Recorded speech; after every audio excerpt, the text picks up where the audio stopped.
Halo, Assalamualaikum warahmatullahi wabarakatuh.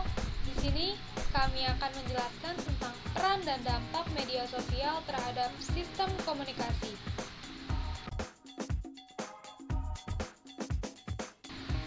Berikut adalah nama-nama dari kelompok kami, yaitu kelompok 2.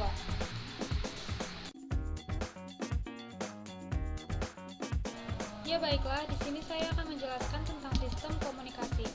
Sistem komunikasi pada dasarnya adalah himpunan perangkat keras dan perangkat lunak yang dirancang untuk mengkomunikasikan informasi dari suatu lokasi ke lokasi lain. Sistem komunikasi tersebut bisa mengirimkan informasi dalam bentuk teks, grafik, suara, atau tampilan peraga yang disebut juga video. Peran media sosial. Media sosial memiliki peran yang sangat penting bagi kehidupan manusia. Di dalam kehidupan sehari-hari, tentunya semua orang menggunakan media sosial sebagai 1. Media mencari informasi, 2. Menambah wawasan, 3. Memudahkan seseorang untuk berkomunikasi, 4. Perubahan sosial ini merupakan perubahan variasi cara hidup seseorang akibat dari adanya penemuan-penemuan baru dalam masyarakat.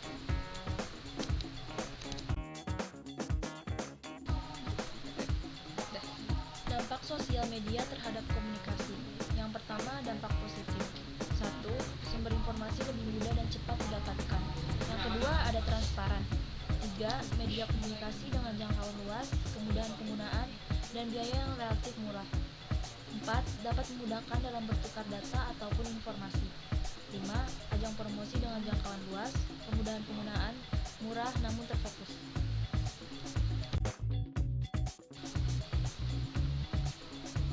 Yang keenam, sebagai hiburan seperti mengunjungi website berisi humor, e-novel, e-book, e-komik, atau sekedar portal bacaan ringan. 7. Membangun opini atau mengungkapkan pendapat secara luas. 8. Mempelajari sesuatu. 9. Kesempatan menjadi orang yang berbeda. 10. Memperluas pergaulan. 11. Membangun rasa percaya diri seseorang dalam bersosialisasi.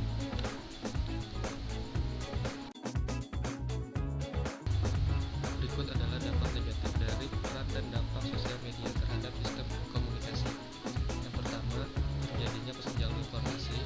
Yang kedua, kecanduan media sosial dengan menghabiskan sebagian besar waktu harinya untuk berinteraksi dalam sosial media, sehingga seringkali mengabaikan orang di sekelilingnya untuk tugas-tugas yang seharusnya dikerjakan. Yang ketiga, berkurangnya intensitas dalam berinteraksi langsung dengan sesama. Yang keempat, menimbulkan kecemburuan sosial. Yang kelima, terciptanya konten berisi hoax.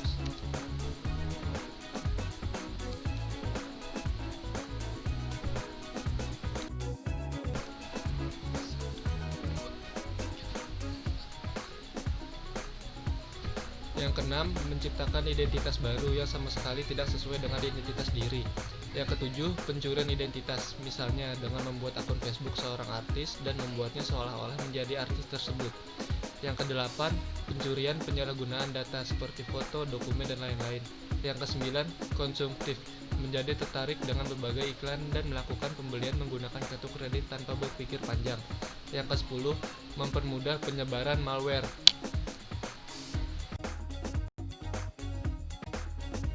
Oke, ini adalah contoh kasus dampak negatif dari sosial media. Adanya berita hoaks mengenai Undang-Undang Cipta Kerja. Dalam 2 hari terakhir, Kominfo menemukan 185 konten berisi hoaks terkait Omnibus Law Undang-Undang Cipta Kerja di media sosial.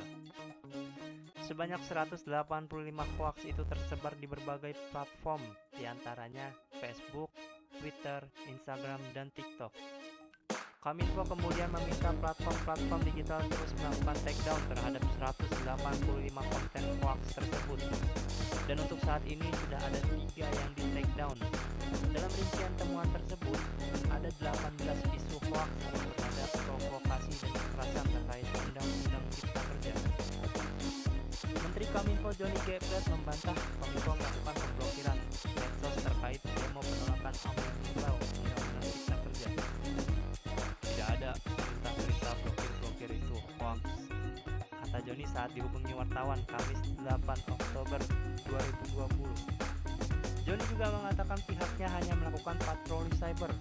Bila ada konten negatif, tim patroli cyber akan men-takedown konten tersebut. Kominfo juga akan melapor ke pihak polisi bila ada unsur pidana dari temuan-temuan mereka. Oke, selanjutnya ada contoh kasus dampak positif dari sosial media. Strategi dakwah di era new normal. Di era new normal ini seharusnya tidak menghalangi gerakan dakwah. Justru sebaliknya, ini bisa jadi kesempatan bagi para dai untuk semakin kreatif dalam berdakwah. Adanya medsos di era sekarang ini mempermudah kita untuk melakukan komunikasi dan menyebarkan serta mendapatkan informasi. Oleh karena itu, Habib Idrus mengatakan, metode dakwah yang terbaik di masa pandemi COVID-19 ini melalui medsos seperti Facebook, Instagram, YouTube, dan Twitter. Selain untuk mencegah terjadinya penyebaran COVID-19, hal ini juga untuk mengurangi pengeluaran dalam berdakwah. Dakwah melalui sosmed ini tidak membutuhkan sejumlah hal seperti halnya dakwah tablik akbar, seperti konsumsi ataupun biaya tak terduga lainnya. Sedangkan dakwah melalui sosmed ini hanya membutuhkan kuota internet dan kemauan.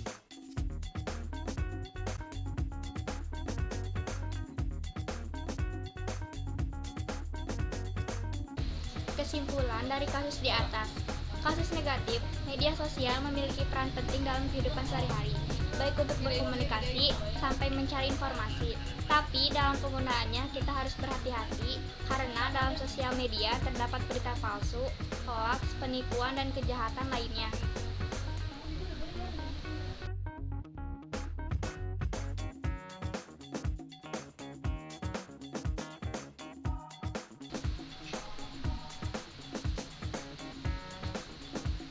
Sekian video pembelajaran dari kami, semoga bermanfaat, kurang lebihnya mohon maaf. Wabillahi taufiq wal hidayah. Wassalamualaikum warahmatullahi wabarakatuh.